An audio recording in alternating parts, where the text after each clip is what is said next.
భారతదేశం స్వతంత్రం వచ్చినప్పటి నుండి ఇప్పటికి చాలా ఎదిగింది. ఎదగాల్సినంత ఎదగలేదు. అప్పుల్లో ఉన్నాం మనం. మన బంగారం తీసుకెళ్లి తాకట్టు పెట్టాం.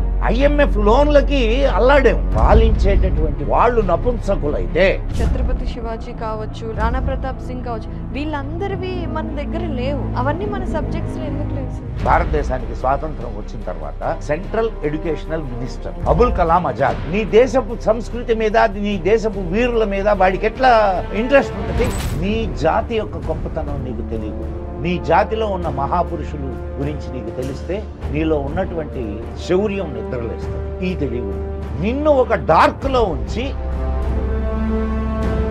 ఆపరేషన్ సింధూర్ ఏదైతే జరిగిందో, రక్షణ దళాలు ఏవైతే ఉన్నాయో ఎంత సమర్థతతో పనిచేస్తున్నాయి. ప్రతిసారి సమర్థవంతంగానే పనిచేసింది మన రక్షణ వ్యవస్థ, మన సైన్యం. ఇప్పటికి 3 యుద్ధాలు చేసింది. ఇది 4వ యుద్ధం. 3 యుద్ధాల్లో కూడా ఒకే ఒక్క యుద్ధంలో రక్షణ వ్యవస్థ ఫెయిల్ అయింది. 1962 చైనా జరిగినటువంటి యుద్ధంలో.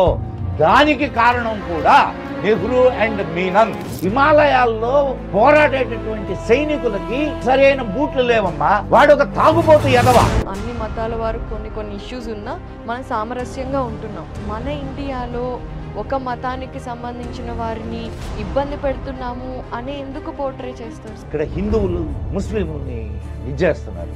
ఏడ చేస్తున్నారమ్మా? ప్రతిసారి వాళ్ళే వీటిల మీద రాళ్ళేస్తుంటారు. సర్పంచ్ జుదా అంటుంటారు, జిహాద్ అంటుంటారు. దేశద్రోహం చేసింది మల్హోత్రా. హిందువు కదా? హిందూ. వాళ్ళు సిక్కులు 3 దేశద్రోహం చేశారు. 7 ముస్లింస్ దేశద్రోహం చేశారు. దేశద్రోహం చేయడానికి హిందూ, ముస్లిం, సిక్ అనే ఇదేం లేదు. ప్రపంచంలో హిందువులకి భారతదేశం తప్ప నా అనుకోవడానికి వేరే ఏ దేశము లేదు. ఇది నీ దేశమా? హిందూ దేశమా? ఇది ఉన్నది ఒకటే ఒక్క దేశం ఉండింది హిందువులకి, నేపాల్. దాన్ని కూడా హిందువులకి దేశం అంటూ లేదు. ఇది సెక్యులర్ అనేటటువంటి ఒక దుర్మార్గపు ఆలోచనకు హిందువులని అణచివేయడానికి కావలసినటువంటి అన్ని ఏర్పాట్లు చేసినటువంటి దేశం. అందరూ ఒకటే, అన్ని ఒకటే, దేవుళ్ళందరూ ఒకటే, అందరూ ఒకటే అని భగవద్గీతలో శ్రీకృష్ణ నువ్వు అంటున్నావు. ఏదైనా క్రిస్టియన్ చేత ఆ మాట అనిపించు, ఏదైనా ముస్లిం చేత ఆ మాట అనిపించు.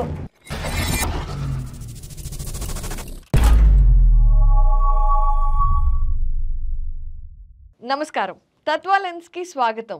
ఈరోజు మనతో పాటు మన చరిత్ర గురించి, మన పురాణాల గురించి, మన టెంపుల్స్ గురించి, మన జియో పాలిటిక్స్ గురించి, మన దేశం గురించి మాట్లాడటానికి మదన్ గుప్తా గారు ఉన్నారు. సో వెంటనే సార్ని పలకరించి మనకు తెలియని ఎన్నో విషయాలు తెలుసుకుందాం. సార్ నమస్తే. సార్ నమస్తే అమ్మా. సార్ మాకు చాలా ఆనందంగా ఉంది మీరు ఇలా రావటం. మీతో ఏ సబ్జెక్ట్ అయినా ఈజీగా మాట్లాడచ్చు అండ్ చాలా విషయాలు తెలుసుకోవచ్చు. సో ముందుగా నా ప్రశ్న ఏంటంటే, ఒక ఇది ఉంటుంది, నేను కరెక్ట్గా చెప్పగలనో లేదో తెలియదు కానీ, ఇందు కలడు అందు లేడని సందేహం వలదు అని అన్ని టాపిక్స్ భాగవతంలో పద్యం అమ్మా. ఇందు గలడు అందు లేడని సందేహం వలదు, శక్తి సర్వోపగతులు ఎందెందు వెదకి చూసిన అందందే గలడు దానవాగ్రని వింటే అని ప్రహ్లాదుడు హిరణ్యకశిపుడికి చెప్తాడు. సార్ ఎలా సార్ అన్ని టాపిక్స్ లో మీరు? అమ్మాయి దీనికి ఒక నేను నీకు అసలు రహస్యం చెప్తాను. ప్లీజ్. అఫ్ కోర్స్ ఆడపిల్లలు వయసు అడగకూడదు అంటారు. నీ వయసు ఎంత ఉంటుందమ్మా? మహా అయితే 25, 30, లేదు 20, 20 నుంచి 30 లోపల. నా వయసు ఎంతమ్మా? 65. ఒక 15 ఏళ్ళు నా చిన్నతనం తీసేస్తే 50 ఏళ్ళు మేము ఈ దేశంలో ఉన్నాం. ఈ దేశాన్ని గురించి తెలుసుకుంటున్నాం, ఈ దేశాన్ని గురించి అధ్యయనం చేస్తున్నాం. ఈ దేశాన్ని ఇదంతా మరి ఎక్కడ పోద్దమ్మా? అవునా కాదా? అన్నీ చూసాంగా మేము నయా పైసా దగ్గర నుంచి చూసాం. అణ, అర్ధణ, చిల్లికాణి ఇవన్నీ చూసాం మేము. అలాగే భారతీయ చరిత్ర కూడా ఎంతో చూసాం. జరిగిన ఇన్సిడెంట్లన్నీ మా కళ్ళ ముందు జరిగినాయి కదా. ఇప్పుడు ఎమర్జెన్సీ జరిగింది 1990 ఎక్సోడస్ జరిగింది, కశ్మీర్ ఎక్సోడస్ జరిగింది. అనేక ఇన్సిడెంట్లు మనకు స్వాతంత్రం వచ్చిన తర్వాత అనేక ఇన్సిడెంట్లను మేము కళ్ళతో చూసాం. అంటే మేము ప్రత్యక్ష సాక్షులం ఆ ఇన్సిడెంట్లన్నిటికీ. సో కాబట్టి మేము దేన్నైనా, అండ్ దానికి తోడు మాకు ఈ దేశం మీద ఉన్న ప్రేమ, ఈ జాతి మీద ఉన్న ప్రేమ మా గ్రంథాలు మనం చదువుకునేదానికి అవకాశం ఇచ్చింది. నా తల్లిదండ్రుల ఇది కూడా నాకు ఒక మంచి లైబ్రరీ ఇచ్చారు. నా నా ఇంట్లో 10,000 పుస్తకాలు ఉంటాయి. 10,000 వావ్. నా నా ట్యాబ్లో ఒక 3,600 పుస్తకాలు ఉంటాయి. సో అంటే సమయాన్ని మనం సద్వినియోగం చేసుకుంటూ పోతే మనం ఎన్నైనా తెలుసుకోవచ్చు. నిజమే సార్. సో మన భారతదేశం స్వతంత్రం వచ్చినప్పటి నుండి ఇప్పటికి చాలా ఎదిగింది. ముఖ్యంగా మనకి ఇప్పుడు రీసెంట్గా 4th లార్జెస్ట్ ఎకానమీగా వచ్చింది. సో అప్పటి నుండి ఇప్పటి వరకు మన ఎదుగుదల చూస్తే మీకు ఏమనిపిస్తుంది? ఇక్కడ నేను ఒక చిన్న భారతదేశం స్వాతంత్రం వచ్చినప్పటి నుంచి చాలా ఎదిగింది కాదమ్మా, ఎదగాల్సినంత ఎదగలేదు. ఎలా సార్? ఎందుకు సార్? ఏం ఎదిగిందమ్మా? ఈ 5th ఎకానమీ 4th ఎకానమీ అని ఇప్పుడు నువ్వు మాట్లాడుతున్నావు. ఇది ఎప్పటి నుంచి మొదలైంది? గత 10 సంవత్సరాల నుంచే కదా. అవును. అంతకుముందు అప్పుల్లో ఉన్నాం మనం. మన బంగారం తీసుకెళ్ళి తాకట్టు పెట్టాము, IMF లోన్లకి అల్లాడాము. అక్కడి నుండి ఇప్పుడు మరి వాటి నుండి బెటర్ అయ్యాం కదా సార్. మరి అవునమ్మా. ఇప్పుడు ఏ దేశమైనా ఒక్కటే గుర్తుపెట్టుకోమ్మా, దేశానికి శక్తి లేక దెబ్బతిందు. ఏ దేశమైనా సరే, ఏ దేశమైనా దానికి శక్తి లేక దెబ్బతిందు. పాలించేటటువంటి వాళ్ళు ఎవరైతే ఉంటారో వాళ్ళు నపుంసకులైతే ఆ దేశం దెబ్బతింటుంది. అంటే ఇప్పుడు ఖచ్చితంగా నువ్వు ఏ దేశాన్నైనా తీసుకోమ్మా, యు టేక్ ఎనీ కంట్రీ, పాలించే వాడి మీదనే వాళ్ళ ఆలోచన, వాళ్ళ ఫోర్సైట్, అంటే ఫ్యూచర్ని ఎలా డిస్టింగ్విష్ చేస్తారు, వీటిని బేస్ చేసుకొనే ఆ దేశం బాగుపడుతుంది. పాలించేవాడు నపుంసకుడైతే, పాలించేవాడు ఎదవైతే, పాలించడానికి వచ్చినటువంటి వాడు భోజ చేయడానికి వచ్చిన వాడైతే, లేదు పదవి కోసం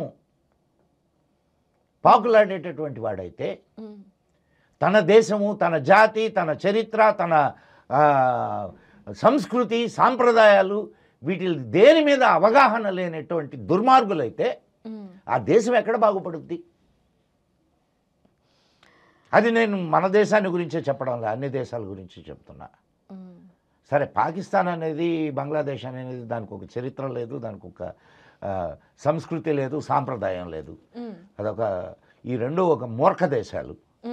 వాటికి చరిత్రలు ఎక్కడ ఉన్నాయి? మన దేశం నుంచి చీల్చుకున్నటువంటి ఇవి.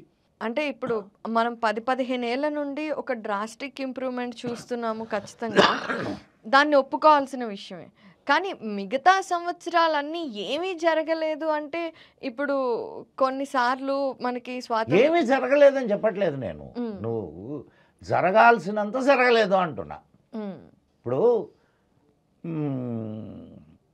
పివి నరసింహారావు వచ్చేదాకా ఆర్థిక సంస్కరణలు ఎక్కడ జరిగినాయి? అవును, కరెక్టే. మరి వాజ్పేయి ఉన్నప్పుడు ఆర్థిక విధానం బాగుండింది, ఆ పోంగానే అయిపోయింది. ఉన్నటువంటి రిజర్వ్స్ అన్ని, బంగారాన్ని తాకట్టు పెట్టాము, అక్కడి నుంచి మన డాలరు ఇది పెరిగిపోయింది, పోయింది, అన్ని అప్పులలో ఉండేము. మరి ఎలా బయటపడ్డాం సార్? దాన్నే ప్లానింగ్ అంటారు. ఆర్థిక విధానం, ఒక దేశం యొక్క ఆర్థిక విధానం. మన్మోహన్ సింగ్ చాలా గొప్పోడమ్మా, ప్రయోజనం ఏంది? మాకు కేతిగాడు రాజు అంట అని ఒక కథ ఉండేది. ఏంటంటే మన ఒక రాజుని ఢిల్లీ సుల్తాన్లు పట్టుకుపోతారు. పట్టుకుపోతే ఇప్పుడు రాజ్యంలో రాజు లేడు అని అంటే రాజ్యం అల్లకల్లోలం అయిపోతుంది. అవును. అందుకని మంత్రి ఏం చేశాడు అని అంటే, రాజులాగే ఉండేవాడిని ఒకడిని తీసుకొని వచ్చి సింహాసనం మీద కూర్చోబెట్టాడు. వాడికి ఏం తెలియదు. మరి ఎట్లా అంటే మినిస్టర్స్ ఉన్నా ఏమున్నా అవునని కాదని అన్నా చెప్పాలనా? అవును, చెప్పాలి కదా. దేనికి అవునన్నాలా, దేనికి కాదనాలా తెలీదు. తెలీదు. Okay, correct. అప్పుడు ఏం చేశారంటే వాడికి వెనక జుట్టుకి ఒక తాడు కట్టి వెనక ఒకడు కూర్చునేవాడు. ఇట ఇట ఒకసారి లాగితే అవును అని. మన్మోహన్ సింగ్ పరిస్థితి అది అప్పట్లో. అంటే ఎప్పట్లో అయినా నో కామెంట్స్. అవునా కాదమ్మా? ఇప్పుడు ఆయన ఆర్థిక శాస్త్రవేత్త. అవును. ఆర్థిక శాస్త్రవేత్త సమయంలో కూడా దేశం ఆర్థికంగా ముందుకు నడవలేకపోయింది అంటే ఒకటి ఆర్థిక శాస్త్రవేత్త కాకుండా అన్నా ఉండాలా అతను, లేదు ఆయన అనుకున్నటువంటి విషయాల్ని అమలుపరచడానికి లేకుండా చేసినటువంటి ఆయన అక్కడ కూర్చోబెట్టి ఆటలాడారే వాళ్ళు ఈ దేశాన్ని ఇట్లనే ఉంచాలనుకున్నారు. సార్ ఇప్పుడు టీం మారింది, చాలామంది మన దేశం మెరుగుపడుతోంది కూడా. కానీ ఒకప్పుడు చరిత్ర తీసుకుంటే మన భారతదేశం ప్రపంచంలోకెల్లా గొప్ప దేశం, రిచ్ దేశం. సో అటువంటి టైం నుండి మనకి ఇన్వేషన్స్ జరిగాయి, మనం అప్పుల పాలైపోయాం. మీరు అన్నట్టుగా పెద్ద వేరే వెస్ట్రన్ కంట్రీస్ దగ్గర అడుక్కుని వచ్చి మనం బతకాల్సిన పరిస్థితి నుండి మళ్ళీ ఇప్పుడు మనం ఆర్థికంగా బలపడుతున్నాం. సో ఇలాగే మనం కనుక ముందుకు వెళ్తే మళ్ళీ మన పూర్వ వైభవం మనకి రావచ్చా? ఎందుకు రాదమ్మా? ఇప్పుడు భారతదేశాన్ని ఏమని పిలిచేవాళ్ళు తెలుసా? సోనేకి చిడియా అని పిలిచేవాళ్ళు. సోనేకి చిడియా అంటే బంగారు పిచ్చుక. ఇప్పుడు అటు అరబ్బులు, ఇటు బ్రిటిష్ వాళ్ళు ఈ దేశానికి ఊరికినే ఎందుకు వస్తారు? డబ్బులు. ఇది అడుగు తినే దేశం అయితే ఈ దేశానికి ఎందుకు వచ్చి వాళ్ళు ఏం పరిపాలిస్తారేడా? దోచుకోవడానికి వచ్చినటువంటి దొంగల ముఠాలు ఇవి. ఆ తర్వాత కూడా ఇంకొక దొంగల ముఠాన్ని తీసుకొని వచ్చి ఇక్కడ పెట్టి పాలించమని అన్నారు. దాని పేరు స్వాతంత్రం అని అన్నారు. బాగా అర్థం చేసుకోమ్మా. మరి ఇంతకు ముందు వ్యవస్థలు ఎలా ఉన్నాయి అవి ఎప్పుడైనా మనం ఆలోచించామా? ఇంత పటిష్టమైనటువంటి ఆర్థిక స్వావలంబన కలిగినటువంటి దేశంగా ఈ దేశం ఎలా ఉండింది? దీని వెనుక ఉన్నటువంటి ఈ ప్లానింగ్ ఎలా ఉండింది? పరిపాలించడానికి స్వాతంత్రం అనేది వచ్చిన తర్వాత పరిపాలించడానికి వచ్చినటువంటి ఒక్క బడ్డుబడుద్దాయికి ఈ విషయాలు తెలియదు. ఎంత అద్భుతమైన అమ్మాయి. నీకు ఒక చిన్న విషయం చెప్తాను, బాగా ఆలోచించమ్మా. అంటే ఆడవాళ్ళు కాబట్టి మీకు అవసరం లేదు, మగవాళ్ళం మాకు అవసరం. రేజర్ అనే చిన్న ఎంత వస్తువు అది, అవునా? అంతేనా? ఆ వస్తువు రాకపోతే ఆ వస్తువు భారతదేశంలోకి రాకపోతే ఎంతమంది మంగలి వాళ్ళతో ఈ దేశానికి పని ఉండేది? ఆలోచించు ఒక్కసారి. చాలా అదొక సెక్షన్ కదా సార్. అంటే ఒక కులవృత్తి నాశనం అయిపోయింది అక్కడ. ఇప్పుడు చేనేత మిల్లులు రాలా. బాగా ఆలోచించమ్మా, చేనేత మిల్లులు రాలా.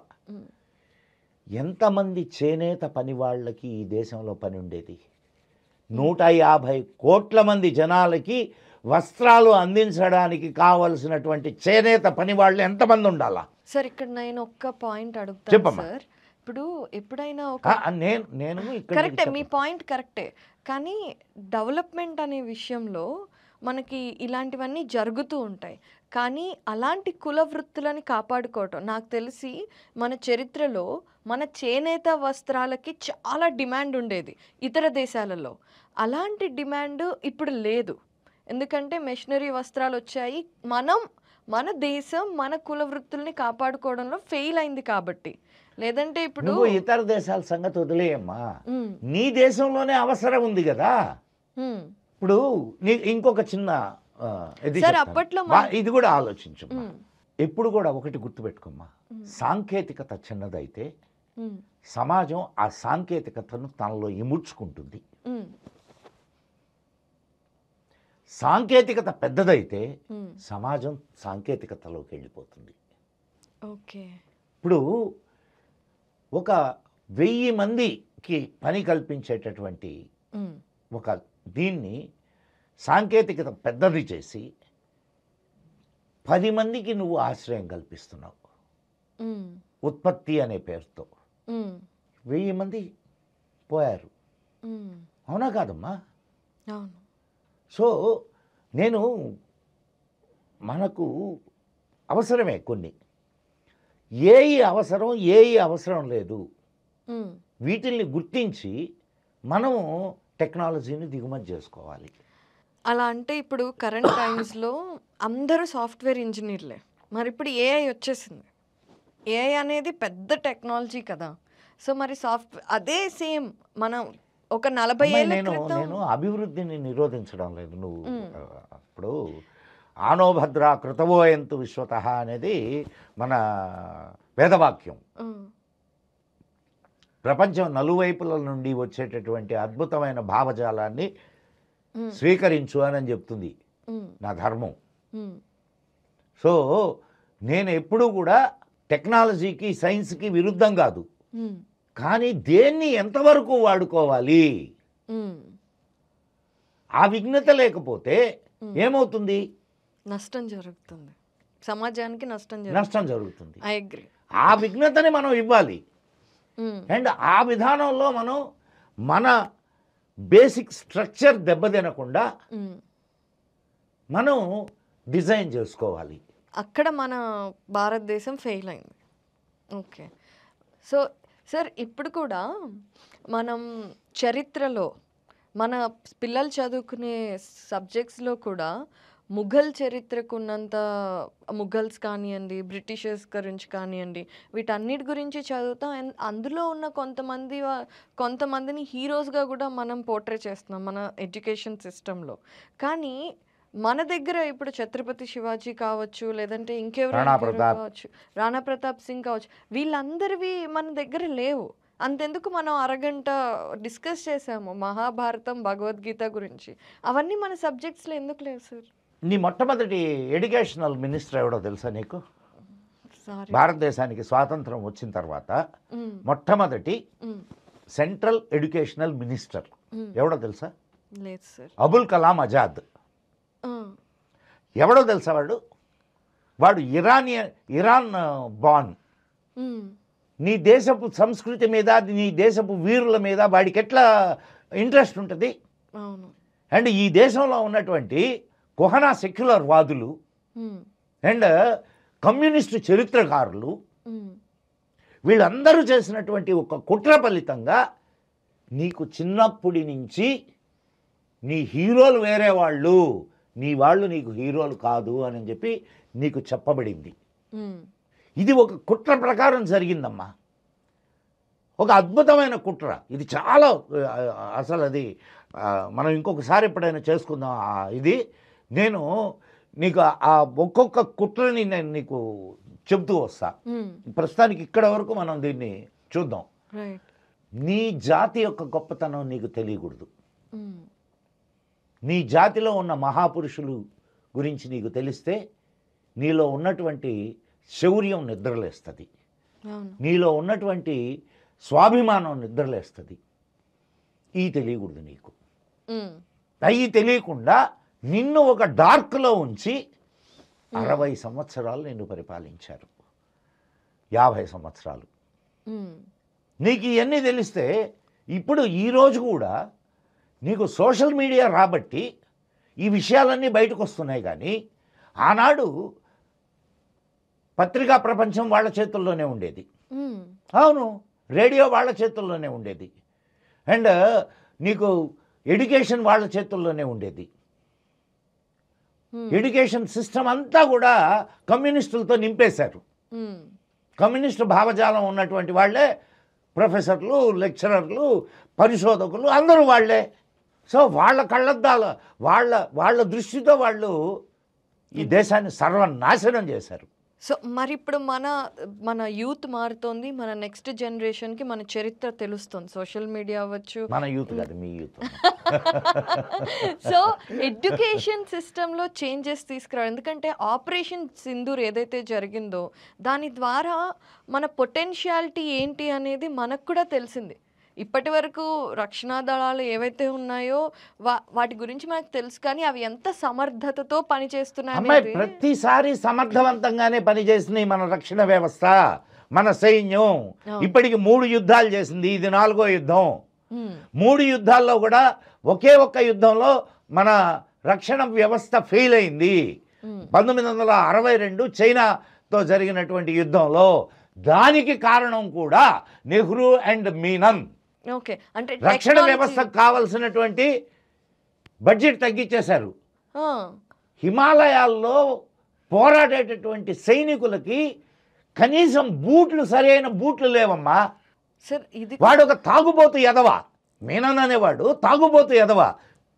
మన మహమ్మద్ నెహ్రూకి అత్యంత సన్నిహితుడైన స్నేహితుడు మొహమ్మద్ నెహ్రూ. అదేలేమ్మా. ఓకే, అంటే అయ్యుండొచ్చు. సో సార్ అప్పట్లో నేను ఇది కూడా విన్నాను, మన వాళ్ళు పోరాడటానికి, మన ఆర్మీస్ ఫైట్ చేయడానికి రెడీగా ఉన్నా కూడా మేమైతే సపోర్ట్ చేయం, మీరు చస్తే చావండి అని చెప్పి వదిలేశారట. ఏ యుద్ధంలో అమ్మా? పాకిస్తాన్తో మనకి కార్గిల్. ప్రతిసారి మన వాళ్ళకు పూర్తి సపోర్ట్ ఇచ్చారు, కానీ ప్రయోజనం లేని యుద్ధాలు చేసాం మనం. 3 సార్లు యుద్ధం జరిగితే పాకిస్తాన్తో మనం పొందింది ఏమిటి? అదే, ఏం పొందలేకపోయాం. అవును. ఇప్పుడు ఫస్ట్ జరిగినటువంటి యుద్ధంలో కాశ్మీర్లోకి వాళ్ళు వస్తున్నారు, రైట్? దాన్ని తీసుకుపోయి మన నెహ్రూ గారు ఐక్యరాజ్య సమితిలో పెట్టారు. మేము ఐక్యరాజ్య సమితిలో తేల్చుకుంటాం, వీడి బొంద తేల్చుకునేది. వాడు చేసిన పెంట ఈ రోజు వరకు కడుక్కోలేక వస్తోంది దేశం. పిఓకే ఎవడి వల్ల పోయింది? అసలు దేశం 2గా చీలింది ఎవడి వల్ల? వీడి వల్ల. సార్ అప్పట్లో మరి ఎవరు ఇక్కడ ఈ విషయాన్ని ఖండించలేదు. ఇప్పుడు లాహోర్ వరకు వెళ్ళిపోయారమ్మా మనోళ్ళు. అవును. ఏది సెకండ్ టైము శాస్త్రి గారి టైంలో ఇమీడియట్గా ఆపమన్నారు. తాష్కెంట్లో శాస్త్రి గారిని చంపేశారు. తాష్కెంట్ దీంట్లో తాష్కెంట్ ఫైల్స్ అనే సినిమా వచ్చింది, చూడండి తెలుస్తుంది. శాస్త్రి గారిని చంపేశారు. శాస్త్రి గారిని చంపి ఎవరిని తీసుకొని వచ్చారు? మళ్ళా సేమ్ ఏజెంట్స్. ఆమెను చంపి ఎవరిని తీసుకొని వచ్చారు? మళ్ళా సేమ్ ఏజెంట్స్. ఓకే. నీ దేశాన్ని 2014 వరకు మధ్యలో కొంత సమయం తప్ప నువ్వు పరిపాలించుకోలేదు. మనం ప్రజాస్వామ్యం అని చెప్పి సంఘాలు గుద్దుకుంటాం. నిన్ను పరిపాలించింది డీప్ స్టేట్. ఓకే. వాళ్ళు నిర్ణయిస్తారు నీ దేశంలో ఎవడు ప్రధానిగా ఉండాలో. ఇది చాలా ఆశ్చర్యంగా ఉంది కదా నీకు? అవును. సరే, నీకు ఒక మంచి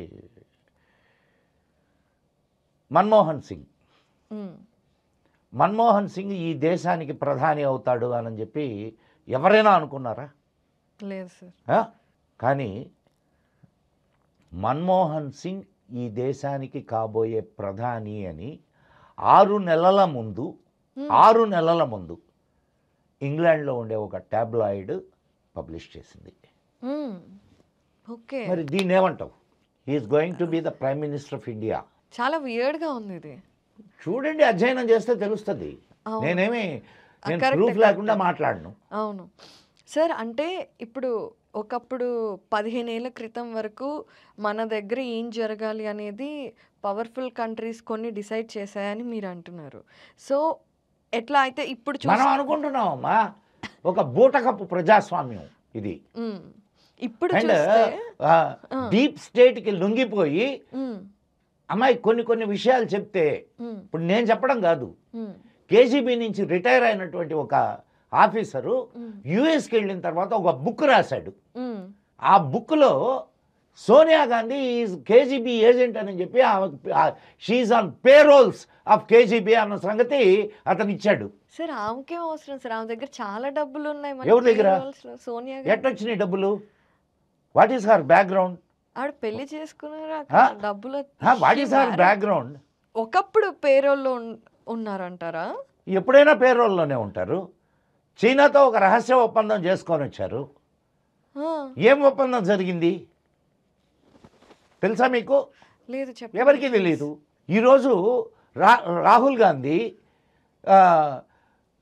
మనకి ఎంత నష్టం జరిగింది, మనకి ఎంత నష్టం జరిగింది, ఏం పడిపోయినాయి అని నన్ను అడుగుతున్నాడు. ఎందుకు? చైనాకు తెలియాల మనకి ఎంత నష్టం జరిగింది అని. మాకేం నష్టం జరగలేదురా బాబు అని చెప్పి మన ఆర్మీ ఆఫీసర్స్ చెప్తుంటే వాళ్ళ మీద నమ్మకంలా నీకు. These are all the agents of the other countries. మీకు ఇంకా కొన్ని విషయాలు తెలియదమ్మా. ఒకప్పటి సమయంలో భారతదేశంలో కేజీబీ అండ్ సిఐఏ ప్రపంచంలో, ఒక భారతదేశం కాదు ప్రపంచంలో ఈ రెండు వీళ్ళు ఏది కావాలంటే అది చేయగలిగినటువంటి వాళ్ళు. సరేనమ్మా, ఇప్పుడు శాస్త్రి గారు చనిపోయారు. శాస్త్రి గారు 1965 శాస్త్రి గారు చనిపోయినప్పుడు కరెక్ట్గా 11 రోజులు కనుక్కుంటా హోమీ బాబా చనిపోయాడు ఫ్లైట్ క్రాష్లో. ఓకే. ఎందుకు చనిపోయాడు? ఫ్లైట్ క్రాష్ అయింది, ఫ్లైట్ని పేల్చేశారు. ఎందుకు సార్? ఆయన బాబా అటామిక్ రీసెర్చ్ సెంటర్ ఆయన పేరుతో కదా వచ్చింది అది. ఆయన మొదలుపెట్టింది అది. దాన్ని ఆపటానికి చాలా చాలా కుట్ర కోణాలు ఉన్నాయమ్మా. సార్, ఇదే విషయం మీద ఇప్పుడు మీరు అంటుంటే రీసెంట్గా పాకిస్తాన్ మినిస్టర్ కూడా అసలు టెర్రరిస్టులని మా దగ్గర ఫండ్ చేస్తుంది అమెరికా అండ్ చైనా కూడా ఫండ్ చేస్తుంది. నీకు ఇంకొక యాంగిల్ కూడా చెప్తే అది నువ్వు అడిగిన ప్రశ్నకు సరిగ్గా సరిపోతుంది. రెండవ ప్రపంచ యుద్ధం ముందు వరకు ఈ యూరప్ దేశాలకి ప్రధానమైనటువంటి ఆదాయ వనరు ఏమిటి? అమ్యూనిషన్ తయారు చేసి అమ్మడం దేశాలకి. ఇదే కదా ప్రధానంగా, అదే ప్రధానమైన ఈనాటికి అమెరికాకు ఆదాయ వనరు ఏమిటి? ఎక్కువ ఆదాయం. రష్యాకు ఆదాయ వనరు ఏమిటి? Ammunition plus oil. రెండవ ప్రపంచ యుద్ధం తర్వాత యూరప్ దేశాలన్నీ కలిసి కూర్చొని ఒక ఒప్పందం చేసుకున్నాయి. ఏం ఒప్పందం అంటే అది మనము ఒకరితో ఒకరు యుద్ధాలు చేయొద్దు అని ఒప్పందం చేసుకున్నాయి. మంచిదే కాదా? మంచిదే కదా. బ్యూటిఫుల్. మంచిదైనప్పుడు వాళ్ళ వ్యాపారాలు ఎట్లా, ఏం కావాలా? ఓకే. వాళ్ళ ఆయుధాలు ఎట్లా అమ్ముడు పోవాలా? అవునా కదా? అవును, కరెక్టే. సో వాళ్ళ ఆయుధాలు ఎక్కడికి సప్లై అవుతున్నాయి? నీ నక్సలైట్లకు సప్లై అవుతున్నాయి, టెర్రరిస్టులకు సప్లై అవుతున్నాయి. లేకపోతే టెర్రరిస్టుల దగ్గర అంతంత లాంచర్లు, డ్రోన్స్, ఇవన్నీ ఎట్టొస్తున్నాయి? అవునా కదా? సో వీళ్ళని టెర్రరిస్టుల్ని పెంచి పోషించడం అనేది ఈ యూరప్ దేశాల యొక్క మరొక కోణం. ఇప్పుడు నీకు అర్థమైందా? ఇందాక పాకిస్తాన్ మంత్రి ఈ మాట అన్నాడండి అని అన్నావు కదా. అర్థమైంది సార్. ఎందుకు పాకిస్తాన్ దెబ్బతిన్నప్పుడల్లా వాళ్లకు బెయిల్అవుట్ ప్యాకేజెస్ ఇచ్చి దాన్ని కాపాడుతూ వస్తున్నది ఎవరు? Obviously US. అంటే వాళ్ళకి ఒక భయం కూడా ఉందా అంటారు సార్? ఎందుకంటే ఇప్పుడు చైనాని బ్లాక్ చేయాలని చూస్తున్నారు, ఎందుకంటే పవర్ఫుల్ కంట్రీ. సరేనమ్మా, చైనాని బ్లాక్ చేయాలా? చైనా అంత పవర్ఫుల్గా లేనప్పుడు కూడా దీనికి ఆక్సిజన్ అందించారుగా. అంటే మన ఇండియా ఎక్కడ పవర్ఫుల్ అవుతుందో ఇప్పటి నుండే కట్ చేయాలని ఏమన్నా వాళ్ళు అనుకుంటున్నారా? వాట్ ఈస్ దేర్, వాళ్ళ భయం ఏంటో అర్థం అవ్వట్లేదు. చూడమ్మా, ఇది ఒక ప్లాన్ అమ్మా. ఎప్పుడు కూడా అమెరికా అనేది ఎప్పుడు ఎట్ట ప్రవర్తిస్తుందో తెలియదు. చాలా చాలా ఇదైన కంట్రీ అది, అసలు నమ్మడానికి లేనటువంటి కంట్రీ. అయితే కొన్నిసార్లు మనకు సహాయం కూడా చేసింది. ఇది చైనాతో యుద్ధం వచ్చినప్పుడు ఆపడానికి కారణం అమెరికానే. రష్యా వాళ్ళని అడిగాం అప్పుడు మనం, 1962 సంగతి చెప్తున్నాను నేను. రష్యా వాళ్ళని అడిగితే రష్యా ఏమన్నదంటే రష్యా ఈజ్ మనకు Friendly. స్నేహితుడే కాదని చెప్పట్లేదు. You are my friend but China is my brother ఈ మాట అన్నది. ఓకే. ఆ సమయంలో మనకు సహాయం చేసింది యుఎస్ఏ. కానీ ఇప్పుడు అమ్మాయి విదేశాంగ విధానంలో ఒక్కటే గుర్తుపెట్టుకోమ్మా, శాశ్వత మిత్రులు శాశ్వత శత్రువులు ఎవరు ఉండరు. కరెక్ట్. ఎప్పుడు నీకు నీ దేశానికి ఏది అవసరమో దాన్ని ప్రధానంగా చూసుకుంటూ నీ విదేశాంగ విధానాన్ని మనం డిజైన్ చేసుకోవాలి. ఇప్పుడు అది జరుగుతోంది. భారతదేశానికి స్వాతంత్రం వచ్చినప్పటి నుండి ఇప్పటి వరకు ఇటువంటి విదేశాంగ విధానాన్ని ఎప్పుడు ఇచ్చేయాల. మనం రష్యా నుంచి ఆయిల్ కొంటుంటే వాళ్ళు యూరోప్ దేశాలన్నీ మన మీద ఇదైనాయి. అవును. అప్పుడు జయశంకర్ ఏమని అన్నాడు, ముందు మీది మీరు చూసుకోండి అని అన్నాడు. మా ప్రయోజనాలు ముఖ్యం, మా దేశ ప్రయోజనాలు ముఖ్యం, నీకు చెప్పే అంత ఇది లేదు, నువ్వు కొనుక్కుంటూ మమ్మల్ని కొనొద్దనడం ఎంతవరకు కరెక్టు. అవును. సో టోన్ని వినిపించగలిగినటువంటి పాలక వ్యవస్థ ఇప్పుడుంది. కాబట్టి మనం అన్ని వైపుల నుంచి మనం ఆలోచించాలమ్మా. అయితే నేను అనుకోవడం అమ్మా, అది కూడా నేను కరెక్టో కాదో నాకు తెలియదు, కానీ ప్రస్తుతానికి మనకు నిజమైన మిత్రుడు ఎవరైనా ఉన్నాడు అని అంటే వాడు ఇజ్రాయిల్. కారణం ఏంటంటే ఇజ్రాయిలీస్కి భారతదేశం మీద ఒక సాఫ్ట్ కార్నర్ ఉంది. ఇజ్రాయిల్ యూదుల దేశం. ప్రపంచంలో యూదుల్ని బూచకోత కోసినప్పుడు ఆదరించిన ఏకైక దేశం ఏదైనా ఉంది అంటే అది భారతదేశం. అందుకని వాళ్ళు ఇజ్రాయిలీస్ కృతజ్ఞతాపూర్వకంగా భారతదేశం వైపు చూస్తారు. అయితే మనకి ఈ జియో పాలిటిక్స్తో పాటు హిందుత్వ మూమెంట్ కూడా ఈ గత 15 సంవత్సరాల నుండి కొంచెం స్ట్రాంగ్గా వినిపిస్తున్న మూమెంట్ అది. సో అసలు ఎప్పుడు చూసినా కూడా మన ప్రపంచంలో, మన ఇండియాలో అందరూ హాయిగా ఉన్నా కూడా ఇప్పుడు చైనాలో ఏమో సున్నీ ముస్లిమ్స్ని అతి దారుణంగా ట్రీట్ చేస్తారు. వేరే వేరే కంట్రీస్లో కూడా ఎన్నో ప్రాబ్లమ్స్ ఉన్నాయి ఇలా మతాలు జాతులకి సంబంధించి. కానీ మన ఇండియాలో మన దగ్గర చాలా కంఫర్టబుల్గా అన్ని మతాల వారు కొన్ని ఇష్యూస్ ఉన్నా మనం సామరస్యంగా ఉంటున్నాం. అయినా కూడా ఎప్పుడు మన ఇండియాలో ఒక మతానికి సంబంధించిన వారిని ఇబ్బంది పెడుతున్నాము అని ఎందుకు పోర్ట్రే చేస్తారు సార్? చూడమ్మా, ఇక్కడ నీకు ఇందాక మనం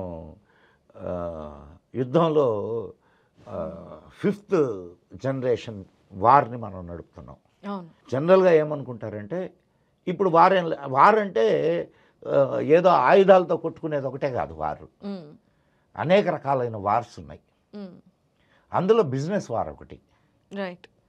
ఓకే, ట్రంప్ మ్యాంగోస్ ఆపేసినట్టు ఇటువంటి డిస్టర్బెన్సెస్ ఉన్నాయి ఇక్కడ అని అంటే ఏదైనా ఇండస్ట్రీ ఇక్కడికి పెట్టుబడి పెట్టడానికి వస్తాడా? ఆలోచిస్తాడు. రైట్. సో ఇది అక్కడ దీన్ని నెరేటివ్ వార్స్ అంటారు. ఒక నెరేటివ్ను సృష్టిస్తారు. ఇక్కడ హిందువులు ముస్లింలని ఇది చేస్తున్నారు. చేస్తున్నారమ్మా, ప్రతిసారి వాళ్ళే మన వీటిల మీద రాళ్ళేస్తుంటారు. అండ్ సర్పంచ్ జుదా అంటుంటారు, జిహాద్ అంటుంటారు. హిందువులు బాధపడుతున్నారా, ముస్లింలు బాధపడుతున్నారా ఇక్కడ? సార్ అదే సార్ ఇక్కడ పాయింట్. ఇప్పుడు మన ఆపరేషన్ సింధూర్లో కూడా సోఫియా ఖురేషీ గారు వెళ్ళారు పాకిస్తాన్ మీదకి. అదే సమయంలో ఒక జ్యోతి మల్హోత్రా లాంటి వాళ్ళు పాకిస్తాన్కి హెల్ప్ చేయటం, అసలు ఇక్కడ మన భారతదేశంలో మతం అనేది. నీకు ఒక చిన్న విషయం చెప్తాను నేను.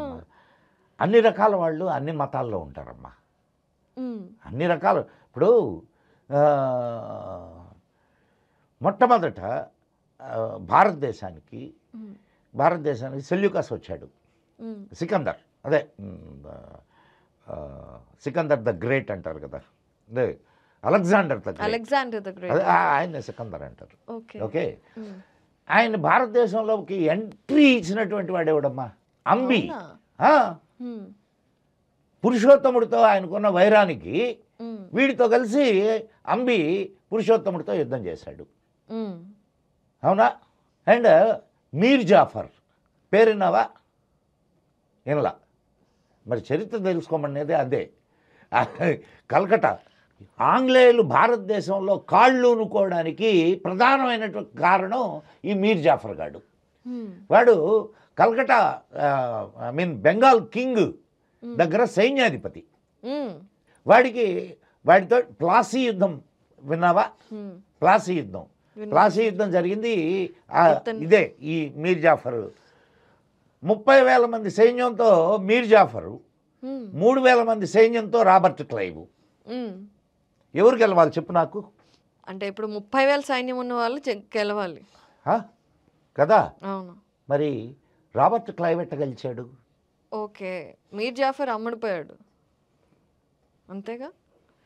నిన్నటికి నిన్న ఆ, మన ఉపరాష్ట్రపతి ఒక ఆయన ఉన్నాడు, తెలుసా మీకు? హమీద్ అన్సారీ.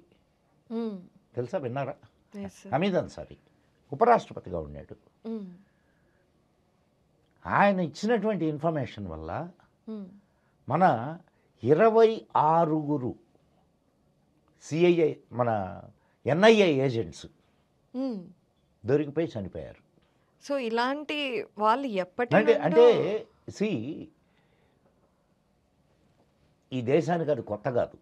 ఉమ్, జయసింహుడు, మీర్ జాఫరు, అంబి, హమీద్ అన్సారీ, ఇక్కడ పత్రికా విలేకరులు లేరు, బర్కాదత్ పేరున్నావా? విన్నాను సార్. మన కార్గిల్ యుద్ధం అప్పుడు ఉమ్, ఆమె లైవ్ కవర్ చేసేది. దానివల్ల పాకిస్తాన్కి ఎవరెక్కడెక్కడ ఉన్నారు, ఏమేం చేస్తున్నారు అనే సంగతి తెలిసేది. ఓకే. మరి ఈరోజు జ్యోతి మల్హోత్రా ఒకటే కాదు, ఉమ్, జ్యోతి మల్హోత్రాతో మొత్తం 11 మందిని అరెస్ట్ అరెస్ట్ చేశారు. చేశారు. అవును. జ్యోతి మల్హోత్రా ఒకటి ఉమ్, వాళ్ళల్లో. వాళ్ళల్లో కరెక్ట్. 3 సిక్కులు ఉన్నారు, ఉమ్, 7 ముస్లిమ్స్ ఉన్నారు. ముస్లిమ్స్ కాబట్టి ఏమో అనుకోవచ్చు, కానీ సిక్కులకి ఆ ముస్లిమ్స్ వల్ల చాలా అన్యాయం జరిగింది కదా. వాళ్ళు ఎలాగా సార్, వాళ్ళు ఎలాగా మెంటలీ ఎట్లా ఎట్లా అనుకుంటున్నావు నువ్వు? మీకు ఆ సబ్జెక్ట్ మాట్లాడుకోకుండా ఉంటే మంచిది. చాలా అన్యాయం జరిగింది, కరెక్టే. ఆ? కానీ ఈరోజు ఇదే మన అదే ఇప్పుడు సిక్కుల్లో దాన్ని ఏమంటారు, వాళ్ళతో కలిసే కదా చాలా చాలా ఘోరాలు చేస్తున్నారు. విన్న వాళ్ళే గ్రూప్ ఏదైతే ఉందో అది ఇప్పుడు ముస్లింలతో కలిసే కదా ఐఎస్ఐ నడుపుతోంది దాన్ని. దీంట్లో చాలా చాలా ఇప్పుడు నేను అంటున్నది అదే, నువ్వు ఎవరిని పర్టికులర్ దేశద్రోహం చేసింది మల్హోత్రా హిందువు కదా? హిందువే. వాళ్ళు సిక్కులు 3 దేశద్రోహం చేశారు, సిక్కులు కదా? సిక్కులే. 7 ముస్లిమ్స్ దేశద్రోహం చేశారు. దేశద్రోహం చేయడానికి హిందూ, ముస్లిం, సిక్ అనే ఇదేం లేదు. అనేక మంది పాత్రికేయులు, మీడియా రంగంలో ఉన్న అనేక మంది పాత్రికేయులు చేస్తున్న పని కూడా ఇదే. ఓకే. అంటే ఇక్కడున్న ఇన్ఫర్మేషన్ని మనం మన వాళ్ళకి అదొకటే కాదు. ఇప్పుడు దేశద్రోహం అని అంటే ఇక్కడుండే ఇన్ఫర్మేషన్ వేరే దేశానికి ఇవ్వడం కాదు, ఇవ్వడం ఒకటే కాదు, ఇక్కడ ఉండేటటువంటి వ్యవస్థని చెడ్డగా చూపించడం కూడా దేశద్రోహమే కదా. Okay sir. అవును సార్. అవును. మరి రాహుల్ గాంధీ చేస్తున్నది ఏంది? నేను అనడంలో ఈ మాట, కరెక్ట్. సంబిత్ పాత్ర అన్నాడు దేశద్రోహి అని. అవును సార్. సార్ మనం ఇప్పటి వరకు అంటే ఇంటర్నేషనల్గా ఇతర దేశాలు మనం ఇవన్నీ మాట్లాడుకున్నాం కదా సార్. ఒకసారి ఇక్కడ మన హిందుత్వం గురించి మాట్లాడుకుంటున్నాం కాబట్టి ప్రపంచంలో హిందువులకి భారతదేశం తప్ప నా అనుకోవడానికి వేరే ఏ దేశము లేదు. ఇది క్లియర్ కదా, అందరూ ఒప్పుకునే విషయమే. ఎక్కడ క్లియర్? ఇంకే దేశానికి వెళ్ళి ఇది నా దేశం ఎక్కడ క్లియర్ అమ్మా? ఇది నీ దేశమా? హిందూ దేశమా ఇది? ఇది కూడా కాకపోతే ఇంకే దేశం? హిందూ దేశమా ఇది? ఉన్నది ఒకటే ఒక్క దేశం ఉండింది హిందువులకి, నేపాల్. దాన్ని కూడా కమ్యూనిస్ట్ దేశంగా చేశారు. ఇప్పుడు హిందువులకి దేశం అంటూ లేదు, హిందువులకి దేశం అంటూ లేదు. దయచేసి ఈ విషయం గుర్తించండి. ఇది హిందూ దేశం అని అనుకుంటున్నాం, ఇది సెక్యులర్ అనేటటువంటి ఒక దుర్మార్గపు ఆలోచనకు లోనయ్యి హిందువులని అణచివేయడానికి కావలసినటువంటి అన్ని ఏర్పాట్లు చేసినటువంటి దేశం. మరి ఇప్పుడున్న రాజ్యాంగపరంగా హిందువులని అణచివేశారు. హిందువులు తమ సొంత మతాన్ని గురించి చెప్పుకోవడానికి మీ ఇన్స్టిట్యూట్లు పెట్టుకోవడానికి అవకాశం లేదు తెలుసా, ఆర్టికల్ 25A. అండ్ వాళ్ళ దేవస్థానాలన్నీ గవర్నమెంట్ చేతుల్లో ఉంటాయి. మళ్ళా సెక్యులర్. మళ్ళీ 76లోనో 8లోనో ఒక సుప్రీంకోర్టు జడ్జి ఒక మాట చెప్పాడు. ఏంది తెలుసా, ఈ దేశంలో మైనారిటీలకే కానీ మెజారిటీలకు హక్కు లేదు. సుప్రీంకోర్టు జడ్జి ఇచ్చినటువంటి వాగ్మూలం ఇది. వాస్తవమే అనిపిస్తుంది. వాస్తవమే. ఎందుకంటే ఇప్పుడు మీరు అన్నారు దేవస్థానాలన్నీ గవర్నమెంట్ అండర్లో ఉండటం వల్ల మన దేవస్థానాల నుండి వచ్చిన ఆదాయం వేరే మతాల వాళ్ళ ఫండింగ్కి వెళ్ళిపోతుంది. అన్నిటికీ వెళ్తుంది. హిందువుల్లో ఎస్సీ ఎస్టీ అణగారిన వర్గాలు ఉన్నారు, వాళ్ళు మైనారిటీలు కాదు. అంటే అణగారిన వర్గాలు ఉన్నారు, అంతేగాని మైనారిటీలు కాదు. మైనారిటీ అనే దానికి there is no definition. Number 1 రాజ్యాంగ ప్రకారం. Okay, minority. కానీ 15% ఉన్నటువంటి ముస్లింలు మైనారిటీలు, 5% ఉన్నటువంటి 4%, 5% ఉన్నటువంటి మొత్తం మైనారిటీలకు వెళ్ళేటటువంటి అంత సదుపాయాలు 15% ఉన్న ముస్లింలకు వెళ్తాయి. కానీ మైనారిటీలైన సిక్కులకు లేవు, మైనారిటీలైన జైనులకు లేవు. అసలు నిజమైన మైనారిటీలు వాళ్ళు. ఇది వ్యవస్థ. అసలు 15% ఉన్నవాడు మైనారిటీ ఏంటి? ఎగ్జాక్ట్లీ. ఎవడు దీని గురించి ఆలోచించడు, మాట్లాడాడు. మాట్లాడితే సెక్యులరిజం దెబ్బతింటది. మరి ఇప్పుడున్న నేషన్ వైజ్ టీమ్ లీడర్స్ అందరూ కూడా హిందుత్వ మూమెంట్ అనేది ఒక రకంగా తీసుకొస్తున్నారు కదా సార్. మరి ఇలాంటి మార్పులు రావా? అమ్మాయి, హిందువుల్లోనే ఎంతమంది సెక్యులర్లు లేరు? అందరూ ఒకటే, అన్నీ ఒకటే, దేవుళ్ళు అందరూ ఒకటే. ఎంతమంది లేరా హిందువుల్లో? అది మన మతం చెప్పిందే కదా సార్, అందరం ఒక్కటే అని భగవద్గీతలో శ్రీకృష్ణ. నువ్వు అంటున్నావు, వాడు అంటున్నాడా? ఏదైనా క్రిస్టియన్ చేత ఆ మాట అనిపించు, ఏదైనా ముస్లిం చేత ఆ మాట అనిపించు. అంటే సెక్యులరిజం అనేది హిందువులకు ఒక్కరికేనా? ముస్లింలకి క్రిస్టియన్లకి సెక్యులరిజం అవసరం లేదా? అందరి దేవుళ్ళు ఒకటే అనేటటువంటి సిద్ధాంతం నీది. అది మన మతంలో మనకు అది చెప్పారు కాబట్టి మనకు అలవాటు అయింది. వాళ్ళ మతంలో వాళ్ళకి అలా చెప్పలా. వాళ్ళకి ఏం చెప్పారు? అటువంటిప్పుడు సెక్యులరిజం ఎక్కడ కుదురుద్ది? మరి పంపించేయాలి కదా. పంపించేద్దామా? ఎవరిని పంపిస్తావు? సెక్యులరిజం అంటే అందరు దేవుళ్ళు ఒక్కళ్ళే అనే తత్వం లేని వాళ్ళని, ఆలోచన లేని వాళ్ళని వెళ్ళిపోమని ఎక్కడ పంపిస్తావు? ఎట్లా పంపిస్తావు? మరి ఏం చేయాలి? పంపించగలిగినప్పుడు పంపించలేదు. ఈ దేశం రెండుగా చీలిపోయింది. దేనిపై? ఏ విషయం మీద? ఆబ్వియస్ గా 2 మతాల వల్ల. 2 మతాలు కాదు, ఒక మతం. కరెక్టే సార్. నీకు ఎన్ని కుట్రలు జరిగినాయో హిందువుల పైన హిందువులు అర్థం చేసుకోవడం లేదమ్మా. ఒక దేశం, ఇప్పుడు మతం అనేటటువంటి పేరు మీద ఒక దేశం విడిపోతే, ఒక దేశం ఏమో ముస్లిం దేశం అయింది, రెండోది సెక్యులర్ దేశం అయిందా? అంబేద్కర్ ఇదే మాట అన్నాడు. ఆఖరి ముస్లిం ఈ దేశం వదిలి వెళ్ళేంత వరకు, ఆఖరి హిందువు ఆ దేశాల నుంచి ఈ దేశాలకు వచ్చేంత వరకు విభజన పూర్తయినట్టు కాదు అని చెప్పింది అంబేద్కర్. అంత ధైర్యంగా చెప్పిన మగోడు ఇంకోడు లేడు. దొంగలమ్మా, దొంగలు. రాజ్యాధికారం కోసం నేను కొన్ని విషయాలు బయట పెడితే చాలా ఇదిగా ఉంటుంది. చెప్పండి సార్. హిందువులు అనే పేరు పెట్టుకొని ఈ దేశాన్ని ముస్లింలు పరిపాలించారు. ఇప్పుడు ఉన్నారంటారా? ఇప్పుడు లేరు. ఇప్పుడు లేరు కాబట్టి మనం సెక్యులరిజం అనేది ఏదైతే ఉందో, అమ్మాయి సెక్యులరిజం అనే పదము రాజ్యాంగంలోకి ఎప్పుడు వచ్చిందో తెలుసా? ఎప్పుడు సార్? ఎమర్జెన్సీ టైంలో వచ్చింది. అంటే మొత్తం అన్ని తలుపులని వేసేసి ఈ ప్రతిపక్షాల వాళ్ళందరినీ దేశపోయి జైళ్లలో గుక్కి ఇందిరాగాంధీ ఇరికిచ్చిన పదం సెక్యులరిజం. అంతకుముందు సెక్యులరిజం అనే పదం మన రాజ్యాంగంలో లేదు.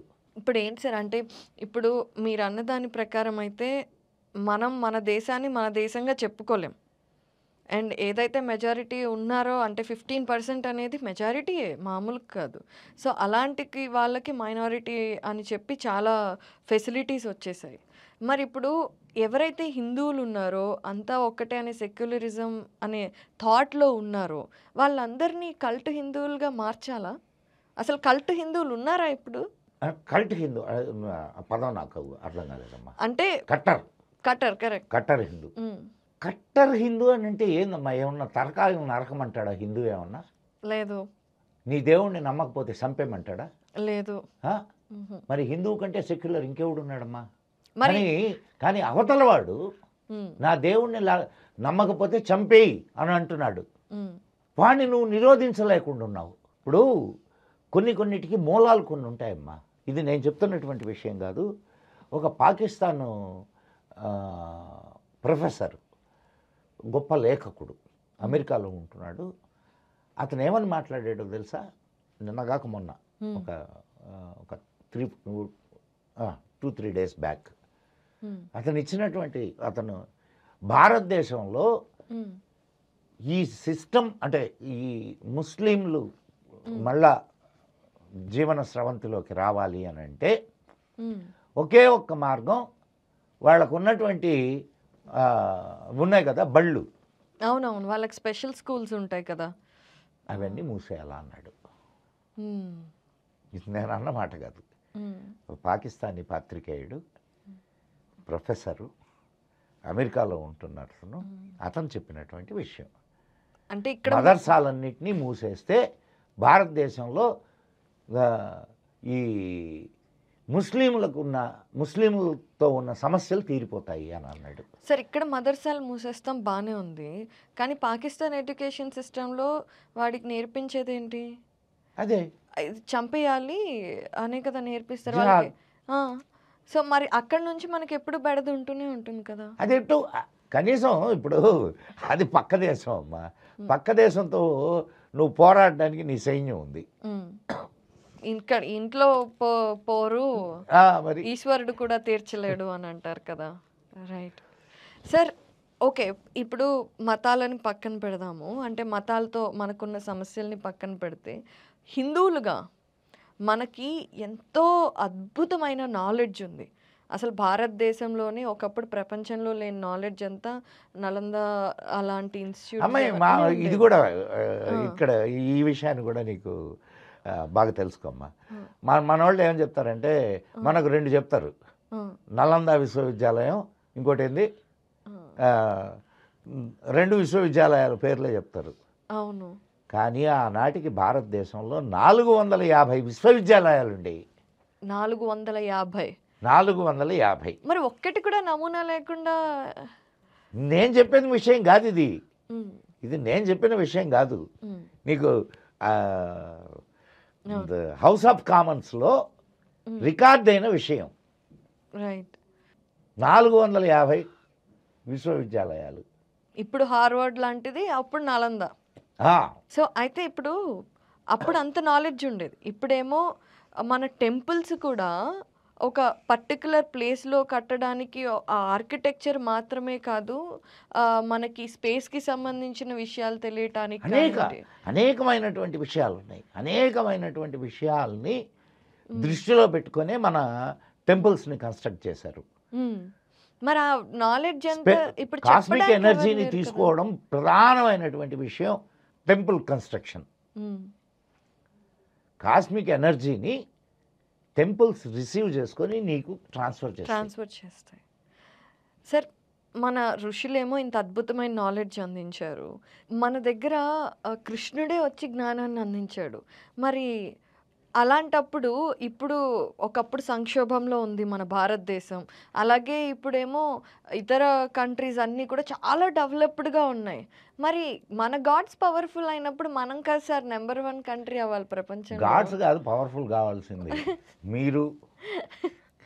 గాడ్ ఎంత పవర్ఫుల్ అయితే ప్రయోజనం ఏముంది మనం పవర్ఫుల్ కాకుండా? ఇప్పుడు ఒక చిన్న విషయం అమ్మా. అసలు ప్రపంచం మొత్తంలో గాడ్ అనేది పుట్టింది భారతదేశంలోనే. ఉమ్, కృష్ణుడిగా పుట్టాడు, రాముడిగా పుట్టాడు, ఉమ్, అనేక అవతారాలు. ఉమ్, ఏమని చెప్పాడు? యదా యదా హి ధర్మస్య గ్లానిర్భవతి భారత అభ్యుత్థానమ ధర్మస్య ఉమ్. తదాత్మానం సృజామ్యహం. సార్ తెలుగులో చెప్పరా అదే శ్లోకానికి అర్థం? ఎప్పుడెప్పుడైతే ధర్మానికి హాని జరుగుతుందో ఉమ్, అప్పుడు నాకు నేను సృష్టించుకుంటాను, నన్ను నేను సృష్టించుకుంటాను. రైట్. అవునా? ఉమ్, రాముడిగా వచ్చాడు, కృష్ణుడిగా వచ్చాడు. మనం ఏమనుకుంటున్నామంటే ఉమ్, రాముడు కృష్ణుడే అనుకుంటున్నాం. ఉమ్, కానీ అద్భుతమైనటువంటి ఆ, లక్షణాలు ఉన్నటువంటి ప్రతివాడు కూడా ఉమ్. వాడు దేవుడే. అహం బ్రహ్మాస్మి. అవును, అహం బ్రహ్మాస్మి. మీరు అసలు అద్భుతంగా చెప్పారు ఆ కాన్సెప్ట్ని. మళ్ళొకసారి మన ప్రేక్షకుల కోసం చెప్తారా? చెప్దామమ్మా. అహం బ్రహ్మాస్మి అంటే ఎందుకు అది అహం బ్రహ్మాస్మి అని చెప్పి? అవునమ్మా. ఇప్పుడు ఉద్ధరే ఆత్మనాత్మానం. ఉమ్, నిన్ను నువ్వు ఉద్ధరించుకోవాలి. నిన్నెవడో ఒకడు వచ్చి ఉద్ధరించాడు. ఉమ్, గుర్తుపెట్టుకో ఇది. రైట్. సో నిన్ను నువ్వు ఎప్పటికప్పుడు డెవలప్ చేసుకుంటూ వెళ్ళాలి. ఉమ్, నీలో ఉండేటటువంటి విమర్శలు నీ ఆత్మవిమర్శ చేసుకుంటూ నీలో ఉండే చెడును తొలగించుకుంటూ మంచిని పెంచుకుంటూ వెళ్ళాలి. ప్రతి మనిషిలో ఈ రెండూ ఉంటాయి. చెడు ఉంటుంది, మంచి ఉంటుంది. అవును. ఒక్కొక్కసారి చెడు పైకి వస్తుంది, ఒక్కొక్కసారి మంచి పైకి వస్తుంది. ఉమ్, సో చెడును తొలగించుకుంటూ మంచిని పెంచుకుంటూ పోవడం, నువ్వు మనిషి కావడం, ఉమ్, మనిషి మానవుడు కావడం, మనిషి కావడం, మనిషి మహాత్ముడు కావడం, మనిషి మహాత్ముడు దేవుడు కావడం. ఉమ్, ఇది భారతీయ సిస్టమ్. ఉమ్, ప్రతివాడు మోక్షాన్ని చేరాలి, ప్రతివాడు మహాత్ముడు కావాలి, ఉమ్ అని ప్రతివాడు ఆర్యుడు కావాలి అని చెప్పి మన శాస్త్రాలు చెప్తున్నాయి. ఆర్యుడు అంటే శ్రేష్ఠుడు. సార్, అయితే నన్ను ఒకళ్ళు ఒక ప్రశ్న అడిగారు. నేను మహాభారతం గురించి చెప్తున్నప్పుడు, ఇప్పుడు నువ్వు మహాభారతం గురించి చెప్తున్నా, మనం అందరం చెప్తాం మన పురాణాల గురించి మహాభారతం జరిగింది అని. ఇప్పుడు నిజంగా మహాభారతం జరుగుంటే, ఇప్పుడు అమెరికాలో జరిగిన విషయాల గురించి, గ్లాడియేటర్స్ గురించి మనం చదువుకుంటున్నాము. అలా కేవలం మహాభారతం గురించి భారతదేశంలోనే ఎందుకు చదువుతున్నారు? అమెరికా వాళ్ళకి కూడా తెలిసి ఉండాలి, రష్యా వాళ్ళకి కూడా తెలిసి ఉండాలి. మరి వాళ్ళకి ఎందుకు మహాభారతం తెలియదు అనే ఒక చిన్న ప్రశ్న sir. Exactly, you are right అమ్మాయి. ఇంకా కొన్ని వేల సంవత్సరాల నుంచి ఎన్ని దాడులు జరిగినా, ఎన్ని గ్రంథాలయాలు తగులు పెట్టబడినా, ఎన్ని చేసినా ఇంకా చెరపబడని సంస్కృతి అంటూ ఏదైనా ఉంది అని అంటే అది భారతీయ సంస్కృతి. మీకు క్రిస్టియన్ ఎరా మొదలైన తర్వాత దేశాల్లో ఉన్నటువంటి సంస్కృతులన్నీ నాశనం అయిపోయినాయి. వాళ్ళ పూర్వీకులు వాళ్ళ గుర్తులేరు. వాళ్ళ పూర్వీకులు, వాళ్ళ పూర్వ చరిత్ర ఇవన్నీ వాళ్ళకి. అలాగే ఇస్లాం స్టార్ట్ అయిన తర్వాత కూడా ఆ దేశాలన్నింటిలో ఆ సంస్కృతిని పూర్తిగా తుడిచిపెట్టేశారు. సో వాళ్ళకి ఎక్కడ గుర్తుంటాయి ఇవన్నీ? మహాభారత యుద్ధంలో నువ్వు అన్నావు కదా, మహాభారత యుద్ధం జరిగింది, మహాభారతం జరిగినప్పుడు వాళ్ళకి ఎందుకు తెలీదు అని అన్నావు. ఈరోజు అనేక దేశాల్లో మన దేవుళ్ళు ప్రత్యక్షం అవుతున్నారు. అంటే ప్రత్యక్షం అవుతున్నారు అని అంటే కనిపిస్తుంది. ఇప్పుడు అనేక చోట్ల వినాయకుడి విగ్రహాలు వస్తున్నాయి రష్యాలో, అండ్ శివలింగాలు బయటకు వస్తున్నాయి, అనేక దేవతల విగ్రహాలు బయటకు వస్తున్నాయి. ఇవన్నీ అక్కడికి ఎట్టపోయినాయి అమ్మా. అంటే అప్పట్లో మన సంస్కృతి ప్రపంచం అంతటా ఉంది, కానీ వాళ్ళ చరిత్రని, వాళ్ళ సంస్కృతిని తుడిచిపెట్టేశారమ్మా, పూర్తిగా తుడిచిపెట్టేశారు. దానివల్ల వాళ్లకు ఆ సంస్కృతి పట్ల వాళ్లకు ఆ జ్ఞానం లేకుండా పోయింది. కరెక్టే సార్. మరి ఇప్పుడు మన మన జనరేషన్ మన జనరేషన్ అంటే ఇప్పుడు తప్పేం లేదు లేమ్మా. నెక్స్ట్ నేను కూడా కొంచెం సేపు కుర్రాడిని అనుకుంటాను. నెక్స్ట్ జనరేషన్స్‌కి ఇప్పుడు మాకే మహాభారతం, రామాయణం అంటే ఏదో లైట్‌గా తెలుసు తప్పితే డీప్‌గా తెలీదు. ఇక మా తర్వాత తరాలు ఏవైతే ఉన్నాయో వాళ్ళకి మీరన్నట్టుగా ఎలా అయితే వాళ్ళ సంస్కృతులు చెరిపివేయబడ్డాయో అలా మన దగ్గర కూడా తరాలు మారే కొద్దీ వెస్టర్నైజ్డ్ ఇవే తప్పితే మన సైడ్ నుండి మన మహాభారతం, మన రామాయణం, మన భగవద్గీత చదవడం తక్కువ అయిపోతుందంటారా? ఎందుకు అవుతుందమ్మా? నీకు ఒక విషయం బాగా గుర్తుపెట్టుకోమ్మా. నువ్వేం చదువుకున్నావు? ఆర్ట్స్ చేశాను. ఆర్ట్స్ చేసావు. నువ్వు మహాభారత యాప్ని ఎందుకు ఇది చేసావు? మన చరిత్ర అందరూ తెలుసుకోవాలని. ఏందమ్మా? మన చరిత్ర అందరికీ గట్టిగా చెప్పు. మన చరిత్ర అందరికీ తెలియాలి అని. నువ్వు ఒక్కదానివేనా? నీలాంటి వాళ్ళు ఎంతమంది ఉన్నారు ఇట్లా తపన పడేవాళ్ళు? నీలా తపన పడేవాళ్ళు ఎంతమంది ఉన్నారు? చాలా మంది ఉన్నారు. ఇదే వర్క్ చేస్తున్నారు.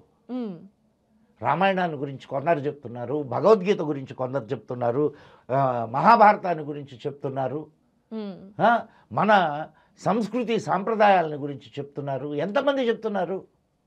ఇవన్నీ క్యారీ ఫార్వర్డ్ కావా? అవుతాయి. అసలు ఇంకొక విషయం బాగా ఆలోచించు. అంటే ఇన్ని దాడులు జరిగినాయి భారతదేశం మీద. అవును. 1000 సంవత్సరాలు ముస్లింలు, 50 సంవత్సరాలు భారతీయ రాజకీయ నాయకులు, అండ్ 200 సంవత్సరాలు ఆంగ్లేయులు. ఇన్ని దాడులు చేసినా ఇంకా ఈ సంస్కృతి బ్రతికి ఉంది అంటే దీనికి కారణం ఏమిటి? అంటే దీనివల్ల ఏదో ప్రయోజనం ఉంది. అవును. భగవంతుడు దీన్ని కాపాడుతున్నాడు. అంటే ఇది ఈ సంస్కృతి ప్రపంచానికి నేర్పించాల్సినటువంటి విషయం ఏదో ఉంది. కాబట్టి ఈ సంస్కృతి కాపాడబడుతూ ఉంది. నీ తర్వాతి తరాలు రావు అనుకోకు. నీ తర్వాతి తరాలు నీకంటే గొప్పగా ఈ సంస్కృతిని, సాంప్రదాయాల్ని, ఈ విద్యను, ఈ విషయాన్ని అధ్యయనం చేసేటటువంటి అద్భుతమైన తరాలు వస్తాయి. నువ్వు ఇంకొక విషయం నీకు అంటే హిందువు ఇక్కడ ఉండేవాడేనా? హిందువు ఈరోజు ఇస్కాన్ ప్రపంచవ్యాప్తంగా ఇది చేస్తున్నది. అనేక చోట్ల అనేక మంది సాధువులు, సంతులు వాళ్ళ యూనివర్సిటీస్ పెట్టున్నారు. అవును సార్. మరి ఎట్లా జరుగుతుంది? ఎలా స్ప్రెడ్ అవుతుంది? అక్కడ వాళ్ళకి కూడా మన వాటి మీద ఇంట్రెస్ట్ కొంతమందికి ఉండటం వల్ల. కారణం మన వాళ్ళే, మనమే. కారణం ఈ సంస్కృతిలో ఉన్నటువంటి గొప్పతనం. ఈ సంస్కృతిలో నిజాన్ని తెలుసుకోవాలి అనేటటువంటి తపన, అన్వేషణ ఉంటుంది. కరెక్టే సార్. నువ్వు ఆ సంస్కృతుల్లో ప్రశ్నించడానికి లేదు. ఇస్లాంలో కానీ క్రిస్టియానిటీలో కానీ యూ షుడ్ నాట్ క్వశ్చన్. అవును.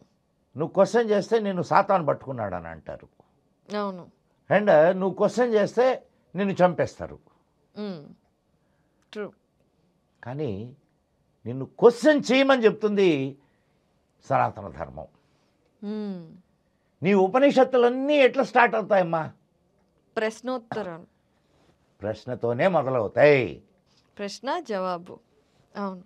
కాబట్టి ప్రశ్నించడం మొదట నేర్చుకుంటే అడ్డమైన ప్రశ్నలు కాదు. అవును.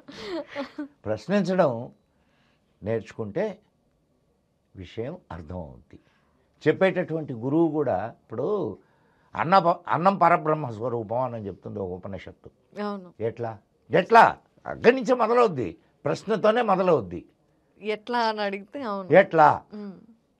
మహాభారతం జవాబు చెప్పమంటే చెప్తాను సార్. చెప్తున్నానమ్మా. ఇప్పుడు నేను అనేది ఏంటంటే ఎందుకు పరబ్రహ్మ స్వరూపంగా దాన్ని అన్నాన్ని ఇచ్చేస్తున్నాం? ఎందుకంటే మనలో జీవశక్తిని ఇస్తుంది కాబట్టి కదా. అవును. జీవశక్తిని ఇస్తుంది. జీవశక్తిని ఇచ్చే అన్ని పరబ్రహ్మ స్వరూపాలేనా? ఒక రకంగా అవును.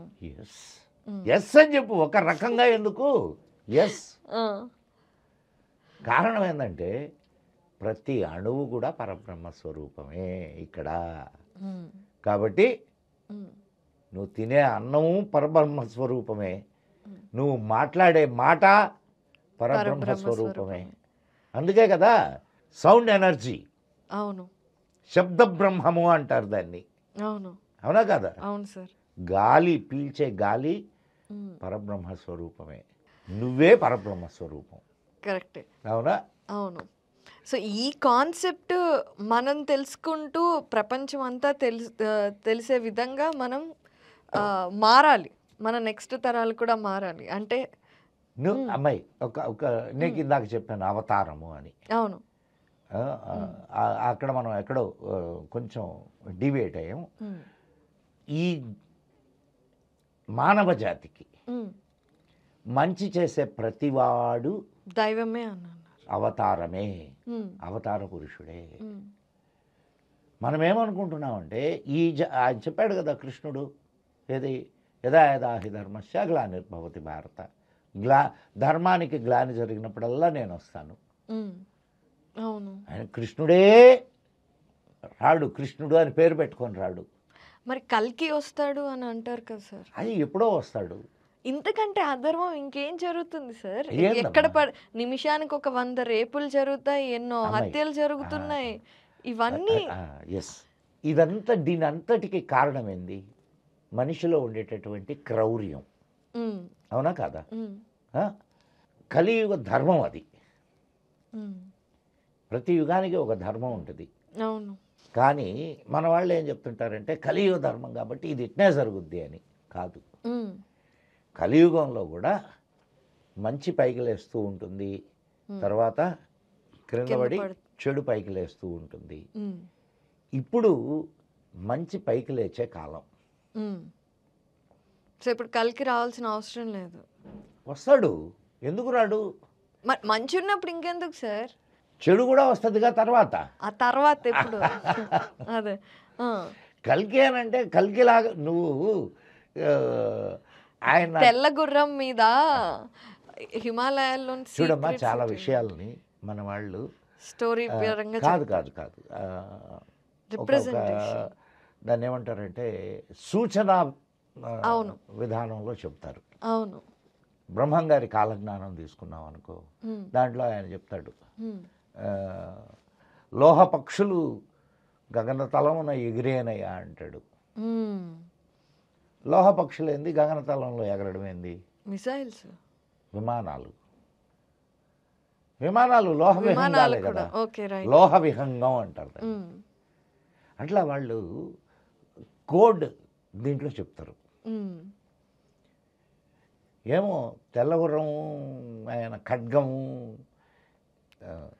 ఇప్పుడు ఇంత టెక్నాలజీ పెరిగినప్పుడు ఆయన గుర్రం వేసుకొని కత్తి పట్టుకొని ఎందుకు వస్తాడు? Correct sir. చాలా మంది అడుగుతారు సార్ ఈ క్వశ్చన్. అవును. సో ఆనాటి వాళ్ళ ఆలోచన ప్రకారం ఆయన్ని అలా అట్లా ఊహించారు. ఉమ్, ఇప్పుడు ఆయన ఒక ఒక కొత్త టెక్నాలజీతో రావచ్చు. రైట్. ఆ టెక్నాలజీయే ధర్మాన్ని కాపాడుతుంది. కాపాడవచ్చు. Who knows. Wow, wonderful thought. అవును, మరి అవును. నువ్వు ఎందుకు ఇంకా పాతకాలంలోనే ఉంటావు? గుర్రము, కత్తి, రాజు, కిరీటం. అంటే మనకు చెప్పింది అది కదా, అలాగే. బట్ యువర్ రైట్ సార్, మన పర్స్పెక్టివ్ అనేది చాలా. ఇప్పుడు ఆనాడు వాళ్ళు చెప్పిన నాటికి ఉమ్, వాళ్లకు తెలిసిన రూపం అది. ఉమ్, ఈనాడు అదే కథని నువ్వు చెప్పుకుంటే ఉమ్. నువ్వు ఊహించే రూపం ఏది? కంప్లీట్గా డిఫరెంట్గా ఉంటుంది. సో మనం ఇప్పుడు ఆలోచించాలి. ధర్మాన్ని కాపాడడానికి ఆయన దేన్నైనా ఉపయోగించవచ్చు. అవును, ఆయన ఎవరైనా కావచ్చు, భగవంతుడే. భగవంతుడే. చాలా న్యూ పర్స్పెక్టివ్లో ఆలోచించడానికి మాకు ఒక అవకాశం ఇచ్చారు సార్. ఎందుకంటే ఎంతమంది చెప్పినా కలిగి తెల్లగుర్రం మీద వస్తాడు, కత్తి పట్టుకొని వస్తాడు అనే ఇప్పటి వరకు నిజంగానే ఆ అవసరమే ఉంది. That can be something else. Sir ఇలాంటి థాట్ పర్స్పెక్టివ్స్ కానివ్వండి, అసలు మన సంస్కృతి గురించి కానివ్వండి తెలియాలంటే మన పురాణాలు, ఇతిహాసాలు తెలుసుకోవటం ఎందుకు ఇంపార్టెంట్? ఎంతవరకు ఇంపార్టెంట్? అమ్మాయి నువ్వు పురాణాలు, ఇతిహాసాలు థాట్ పర్స్పెక్టివ్ గురించే కాదమ్మా, నీ ధర్మాన్ని తెలుసుకో. ఇప్పుడు మహాభారతం చేసావు కదా, యాప్ చేసావు కదా నువ్వు. అవును సార్. మహాభారతం చదివి ఉంటావు కదా. చదివాను సార్. ఎన్ని నీతులు ఉన్నాయి, అమ్మో ఎన్ని అసలు ధర్మాలు ఉన్నాయి, చెప్పలేము అవన్నీ. ఎన్ని యుద్ధ తంత్రాలు ఉన్నాయి, కుటిల నీతి దగ్గర నుంచి అన్ని ఎన్ని ఉన్నాయి సార్. సంసార నీతులు ఉన్నాయి. చాలా ఉన్నాయి. మరి ఇవన్నీ అది తెలుసుకుంటే ఇవన్నీ తెలుసుకోవా? వచ్చేస్తాయి కదా సార్. జీవితం ఎలా బతకాలో తెలుస్తుంది. ఒక్క మహాభారతం లేదా రామాయణం ఉమ్, నువ్వు అధ్యయనం చేస్తే నీ జీవితాన్ని ఆనందంగా హాయిగా గడపచ్చు. అవును సార్. మన వాళ్ళు ఉత్తినే ఇవ్వలేదమ్మా. ఏది ఏదో నవలు చదువుకున్నట్టు చదువుకోవడానికి కాదు, అది ఎంటర్టైన్మెంట్ పర్పస్ కాదు అది. ఎన్నో నేర్పిస్తుంది సార్. అయితే ఏదైనా మహాభారతంలో మీకు బాగా నచ్చిన ఒక నీతితో మనం ఈ ఇంటర్వ్యూ ఎండ్ చేద్దాం సార్. అండ్ మన జియో పాలిటిక్స్కి, మన ఇండియాకి సరిపడేది. భీష్ముడు అంపశయ్య మీద ఉంటాడు. అవును. అంపశయ్య మీద ఉన్నప్పుడు ధర్మరాజు వెళ్ళి అడుగుతాడు, తాత నువ్వు ధర్మ నిర్వహణచరుడివి, అన్ని ధర్మాలు తెలిసిన వాడివి. కృష్ణుడు కూడా చెప్పాడు ఏమని, ఒరే ఆయన పోతే ఇంకా ధర్మాలు చెప్పేటువంటి వాళ్ళు లేరురా, పోయి ఆయన దగ్గర ధర్మం నేర్చుకొని. అటువంటి ధర్మాత్ముడివి నువ్వు, నీకు ఈ పరిస్థితి ఏంది తాత అని అడుగుతాడు. అంటే మామూలుగా మనవాళ్ళు సినిమాల్లో ఏం చూపిస్తారని అంటే, ఇది అంపశయ్య అనగానే బాణాలతో కొట్టి దాని మీద పడుకోబెడతారు. కాదు, శరీరం అంతా బాణాలతో నిండిపోయింది ఆయనకి. అవును. ఆయన అలానే ఒరిగిపోతాడు. ఒక్క తలకు మాత్రం బాణాలు ఏం తగలవు. అవును. ఆ తలను ఎత్తి పెట్టడానికి అర్జునుడు ఆ తలను ఎత్తి పెడతాడు అంతే తప్ప. అంటే ఎంత బాడీలో ఇంకా ఎన్ని బాణాలు గుచ్చుకుంటే అది ఆయన శరీరం నేల మీద పడకుండా అలా అంపశయ్యలాగా మారుతుంది. అవును. అంత ధర్మాత్ముడికి అదేంటి శిక్ష? నిజమేగా. పూర్వ కర్మ ప్రారంధం అంటారా? ఆయన అష్టవసూల్లో ఒకడు కదా. అప్పుడు ఆయన చెప్తాడు, నాయన ఈ శరీరంలో ఉన్నటువంటి రక్తము దుర్మార్గుడి ఇంట తిన్న అన్నంతో తయారైంది. ఏంటి? దుర్మార్గుడి ఇంట తిన్న అన్నంతో తయారైంది. అంటే దుర్మార్గపు భోజనం. అవును. అండ్ సరి అయినటువంటి ఆహారం సరి అయిన విధానంలో తీసుకుంటే సరి అయినటువంటి ఆలోచనలు వస్తాయి. భీష్ముడికి అంత జరిగినప్పుడు నువ్వు దుర్మార్గమైన ఆహారాన్ని తీసుకుంటున్నావు, ఎట్లా పడితే అట్లా తింటున్నావు, ఏం పడితే అది ఏది పడితే అది తింటున్నావు, ఏ సమయంలో పడితే ఆ సమయంలో తింటున్నావు. పరబ్రహ్మ స్వరూపం అయినటువంటి ఆహారాన్ని ఎలా తీసుకోవాలో అలా తీసుకోవడం మహాభారతం చెప్తున్నటువంటి మరొక నీతి. ఇక పర్స్పెక్టివ్ అన్నాను, ఏది జియో పర్స్పెక్టివ్. ఇది జియో పర్స్పెక్టివ్ కాదా? అవును. ఇది సర్వత్రా వర్తించేటటువంటి ధర్మం అమ్మా. అవును. ఆహారం విషయంలో జాగ్రత్తలు తీసుకోమని చెప్పి చెప్తున్నది. అండ్ చూడమ్మా, మనం మహాభారతం జియో పాలిటిక్స్ అని అన్నావు. ఇప్పుడు మనం ఏదైతే second world war, first world war, ఇప్పుడు రాబోయేది థర్డ్ వరల్డ్ వార్, అది కూడా వరల్డ్ వారే.